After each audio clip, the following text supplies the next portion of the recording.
એસઆઈઆરની કામગીરી માટે બીએલઓને જવાબદારી આપી છે, જેમાં શિક્ષકોને બીએલઓ જવાબદારી તંત્રએ આપી છે, જેના પગલે નર્મદા જિલ્લામાં એનએસયુઆઈએ વિરોધ કર્યો છે। એનએસયુઆઈ દ્વારા શિક્ષકોને બીએલઓની કામગીરીથી મુક્ત કરવા ધરણા પ્રદર્શન કરાયું। એનએસયુઆઈના જિલ્લા પ્રમુખ તેજસ તડવીનું કહેવું છે કે શિક્ષકોને બીએલઓની જે કામગીરી સોંપવામાં આવી છે તેને લઈને શાળામાં બાળકોનું શિક્ષણ બગડી રહ્યું છે તથા બાળકોને ભણાવવાને બદલે શિક્ષકોને અન્ય કામગીરી સોંપતા બાળકોના શિક્ષણ પર તથા ભાવિ પર માઠી અસર પડી રહી છે।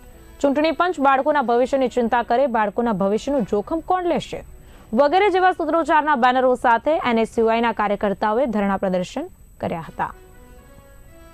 એનએસયુઆઈ દ્વારા 2023ની અંદર રાજપીપળા ખાતે કલેક્ટર સાહેબને આવેદનપત્ર આપવામાં આવ્યું હતું। એની અંદર અમે સ્પષ્ટ એવો ઉલ્લેખ કર્યો હતો કે જે બીએલઓની જે કામગીરી છે બૂથ લેવલ મેનેજમેન્ટની, આ જવાબદારીમાંથી શિક્ષકોને 100% સંપૂર્ણ બાકાત રાખવામાં આવે, કેમ કે મારા આદિવાસી બાળકો શિક્ષણ વિહોણા બની રહ્યા છે।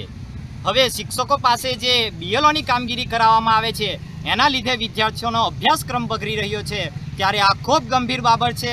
હાલની અંદર પણ ગુજરાતની અંદર એસઆઈઆરની પ્રક્રિયા ચાલી રહી છે, ત્યારે આ એસઆઈઆરની પ્રક્રિયા 1 મહિનાની અંદર પૂર્ણ કરવાની હોય ત્યારે આ જવાબદારી પણ શિક્ષકો પાસે કરાવવામાં આવે છે, ત્યારે આ ગંભીરથી અતિ ગંભીર મુદ્દો છે।